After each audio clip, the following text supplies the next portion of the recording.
Hey everybody, welcome back to JT Channel and welcome to my picks and predictions for this weekend's Saturday Night's main event taking place on, you guessed it, Saturday. Now I know that there's only 3 matches on this show, but I still feel like I should do this, right? I did it for all the other Saturday Night's main events. Might as well keep doing it, whatever. It means 2 weeks in a row of this because obviously next week is the Royal Rumble. And yes, I know it's only Tuesday. However, I don't think they're going to add any more matches. Like the 3 matches on the card are enough to fill a 2-hour block with commercials, ads, segments, God knows what else they're going to do. So let's just jump right into it. Obviously, the first thing I want to talk about, if you're paying attention to the background, is Cody Rhodes versus Jacob Fatu. And I hate this match. I hate it so much because neither guy should lose, right? Jacob Fatu just came back after that injury angle, I think. I surely don't. Maybe he was really injured. I honestly don't know. But the point is he came back after being jumped backstage. I think he was injured.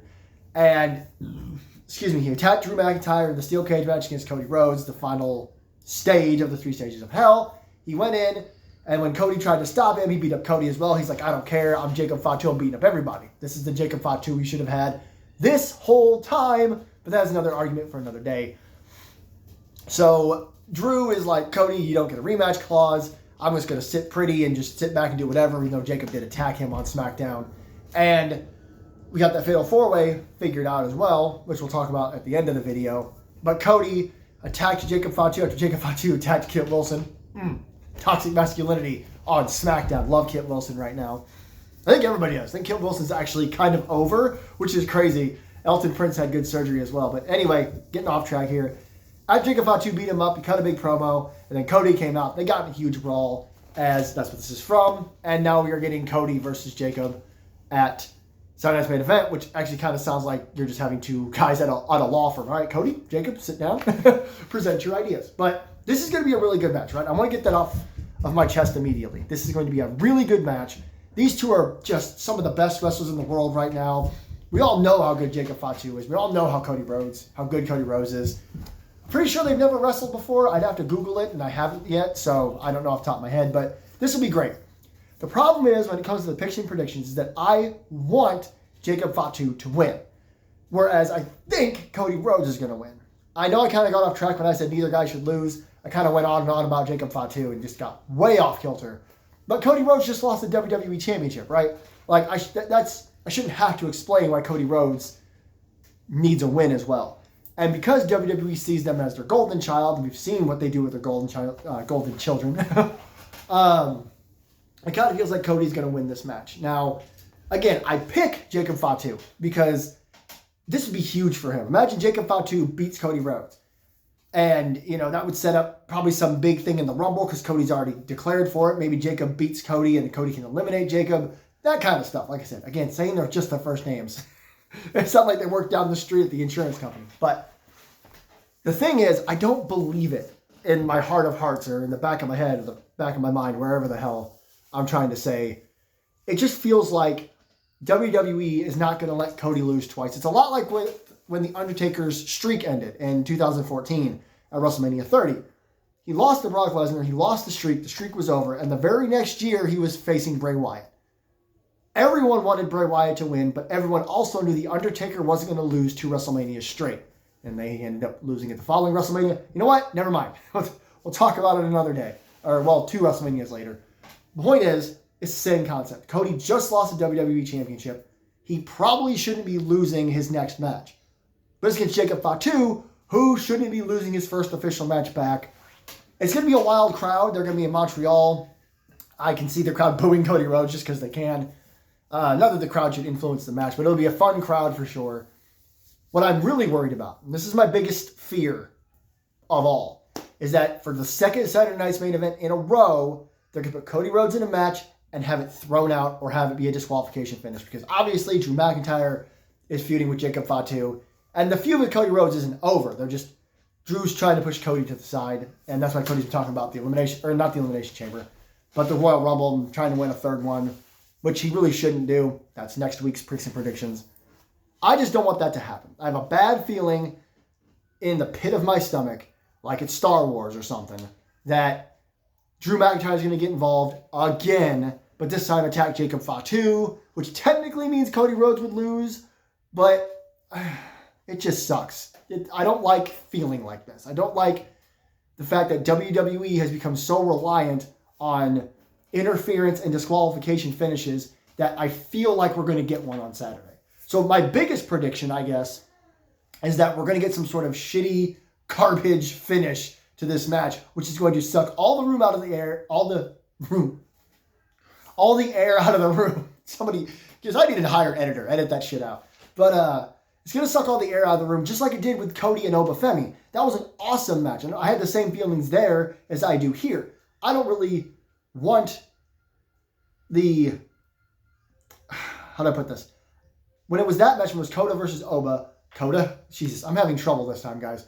When Cody and Oba were going at it, I was like, I really want Obafemi to win, but I really feel like Cody is going to. And then they had that garbage finish. I'm having the same feelings here, only WWE already did the garbage finish, so now I'm considering it again. So I hate doing it, but my biggest prediction for this show is that this is not going to have a proper finish, and that blows. It should. If I'm wrong, I'll come on here and I'll welcome you guys to the review, and the first thing I'll say is that I was wrong. And I'll be very, very happy to be wrong about that. But as far as my prediction for the winner, I do think it's going to be Cody Rhodes, but I am picking Jacob Fatu. This would be a huge moment for him. Why not give him a big win? The women's tag team titles are also on the line this weekend as Rhea Ripley, and Io Sky take on the Judgment Day, Roxanne Perez, and Liv Morgan. And look, I'm going to be a little boring with this one. I'm going to be a little boring with the main event, but we'll talk about it, right? I just had all that stuff about the opening, not the opening match, we don't know for sure, but about that first match. So let's talk about this. I do pick and predict that they are going to retain their tag team titles, Rhea and Io. However, I do think there is room for some storytelling here. I don't think it's time to take the titles off them yet. I know there's that rumor going around. I only just heard it recently that apparently WWE is considering Rhea versus Io at WrestleMania, and I'm fine with that, but only if you don't turn either one of them heel. Don't do that. If you want to do that, you can have them lose those tag team titles somewhere along the way, and maybe then they can be like, okay, well, neither one of us won the Rumble. We just lost our tag team titles. We're nowhere near the main event scene. Hey, you want to wrestle each other? I think that'd be a cool story. We haven't done that in a really long time. I think we've done it before. I can't, for the life of me, tell you. I can't pull the memories out of my brain of when we've done it. But I think that would be cool. I know it seems like I'm going going off here, but that would be a good story for these two. That's the rumor, is that WWE is at least considering that match. Giving the titles to the Judgment Day right now, it just doesn't feel like it's time, right? When Rhea and Io won the belts, it felt like the right time to crown them their top stars, and these belts have never arguably felt more important, at least not since Sasha and Naomi, excuse me. Yes, I went there and I don't care, I'll go there again. But these titles are important again, and they're really important. They had a great last half of 2025, and having a great start to 2026. At the same time as these two, Rhea and Io, potentially facing each other, is Liv and Roxanne and Raquel and the Judgment Day. We are definitely on the verge of the Judgment Day just splitting up. And Raquel was actually involved in the segment this week attacking the women's tag team champions because Stephanie is legitimately injured and needed to take some time off, which is good, good for her. Health and happiness before pro wrestling. As Simon Miller, my favorite wrestling YouTuber, always says, pro wrestling is the most important of the least important things. It falls by the wayside when it comes to health and happiness. Speaking of health, thank goodness Javon Evans is okay. But back to the point at hand, we are definitely going to break up the Judgment Day. And I spoiled, if you want to know my picks and predictions for the Royal Rumbles, the matches themselves, while the men's one might have changed for reasons we'll talk about when we get to next week's picks and predictions. I kind of spoiled all of it in my 5 WWE hot takes for 2026 because I'm just going to be real with you. I think Liv Morgan should win the Royal Rumble this year. She's come so close all the time, and I don't think she should go into the match at WrestleMania as part of the Judgment Day, regardless of if she wins the Rumble or not. Let's go ahead and say she doesn't win the Royal Rumble. The Judgment Day needs to split. We can get Liv versus Roxanne, which would be fantastic. We can get Liv versus Raquel, which would also be really, really good. I'm sure they would have interesting chemistry, the whole size dynamic thing. And then, I don't know what Liv does from there. Liv not winning the Royal Rumble really puts a question mark over what she does for the rest of the year. She's been one of the top stars. So putting her in this position, while I'm picking and predicting Rhea and Io, I'm telling you right now, if they were to lose and Judgment Day were to win those belts, I wouldn't mind it at all. There could be shenanigans in this match. Maybe Raquel is at ringside and maybe Stephanie Vaquer shows up and like beats up Raquel and that costs the Judgment Day.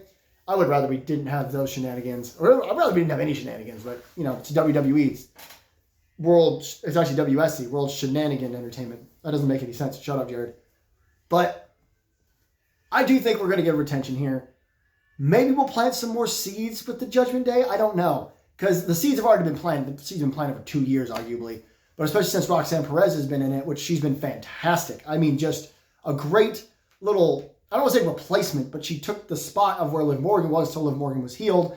And now Liv is doing this fantastic thing where she's like, yeah, you know, I used to hate you. Like, I thought you were a worthless piece of shit, basically. And she's like, I want to slap you around, but not anymore. We're friends. So she's going to turn on her. But you could do that this weekend. You could start planting the seeds for the official proper turn this weekend. You could have Roxanne take the pin and Liv be like, what the hell? Or have them crash into each other. You know, just have something happen, have something wonky. But you don't have to have too much interference or nonsense or, as I said earlier, shenanigans. But this is going to be a good one. If it weren't for the fact that all three of these matches were epic this weekend, I would say something like, this match will probably steal the show. And it still might. It still may very well steal the show because of just how good these four are. And I just think if you're going to do that story, like I said, with Rhea and Io, don't start it yet. WrestleMania is yonks away. So let's just chill out for a second. Have them retain. Maybe they can lose the titles at Elimination Chamber. That's in Chicago. A Chicago crowd is going to explode if they lose the belts. And then you can build towards the match I mentioned, because neither one of them are likely going to win the Rumble. We'll talk about that next week. But yes, I do see Rhea and Io retaining the women's tag team titles this weekend. And last but certainly not least, the fatal four-way main event, Trick Williams, Sami Zayn, Randy Orton, and Damian Priest to determine who will face Drew McIntyre at the Royal Rumble. I found it weird. I mentioned this before on the channel. We're doing this number one contenders match a week before the Royal Rumble. Like, it's Saturday night's main event, and then 7 days later, Drew will defend his title against whoever wins this match. And it's weird giving them only a week to build, but considering who was in it, considering who was likely going to win, I think it makes perfect sense. My pick, my prediction, Sami Zayn. It just makes the most sense in the world to me. Not only are they in Montreal for Saturday night's main event, but the following week, the Rumble's in Saudi Arabia. And I can sit here and talk about how much Saudi Arabia is garbage and all that stuff, and I could do that until the cows came home. But people have done that. Other people have done it. People have done it better than I ever could. People in better positions than I am. People who are just honestly more famous as far as wrestling content creators have talked about it. And of course, CM Punk's Blood Money tweet will live in my head rent-free for the rest of my life. But with that being said, there may be no wrestler more popular in Saudi Arabia than Sami Zayn. And you could say the same thing for Canada, except for Bret Hart. But current wrestling roster, especially since Kevin Owens is out for God knows how long, if he ever comes back at all, it just makes sense from a fan's point of view, from a booking point of view. Sami Zayn wins the big one, the number one contenders match. He goes to Saudi Arabia and he faces Drew McIntyre. And again, we'll do picks and predictions for the Rumble next week. That's what I think is going to happen. I think this is going to be a very good match. You got four incredible talents in here. I just don't see a reason to not crown Sami Zayn the number one contender while we're in Canada, And it's because of the new regime, right? I know Finn Balor lost in Ireland, but he was never going to win the World Heavyweight Championship out of nowhere. There was no bill. He just came out and said, I want to fight you in Ireland. And that's just how it goes. Don't forget, back in the day, back in the old days, the old regime, Vince McMahon would have put Sami Zayn in this match to not only lose, but to take the pin. He would have gotten hit with the trick shot, the razor's edge, and 4 RKOs, and then punted in the head, spat on, and then Randy Orton would have dropped his trousers and crapped on his chest before he pinned him for the 1-2-3. I know that sounds disgusting, but go back and watch what Vince McMahon used to do to people in their hometowns. It was ridiculous and horrendous. Now, I'm not saying every single time a wrestler's in their hometown they should win. Again, Finn Balor, Ireland world title. But this is one of those moments where this is just a number one contenders match. But it's a big number one contenders match. He's in there with Orton. He's in there with Priest. He's in there with Trick. People are going to be pretty much rooting for everybody in this match, except the fact that we're in Canada, which, yes, I know, bizarro world, but they're going to be screaming until they're blue in the face, or in this case, red and white, for Sami Zayn. So just do it. I don't know who he pins. I guess Damian Priest. It'd be cool if he pinned Randy Orton just because of the significance of pinning someone like a Randy Orton. Don't pin Trick Williams. Give Trick Williams a lot, right? I think him and Randy Orton are going to go on like a mini feud. Maybe they'll even have a match at WrestleMania, or they'll both probably be in the chamber. Maybe that's where it starts.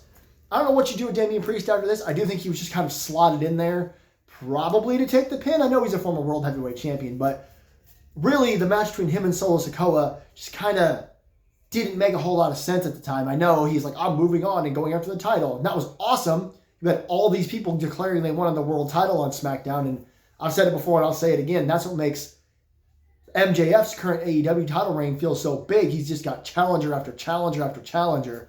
So do that. Do that with Punk. Do that with Rhodes. Or, well, I guess McIntyre. Sorry. Do that with the NXT champion, whoever that may be. But it does feel like whoever was in that slot was likely going to take the pin.